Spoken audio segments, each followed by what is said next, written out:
Rune, han er glad. Jeg er glad. Når Rune har fri, laver Rune pølser.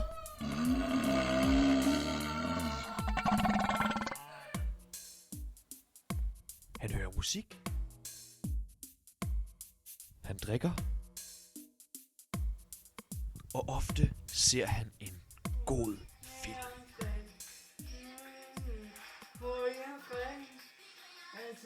Når det rigtig går løs, så bliver læreren nervøs. Og han elsker at trykke den af.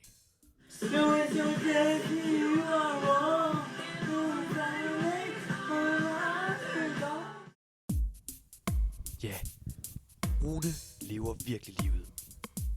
Der er mange, der gerne vil være som ham.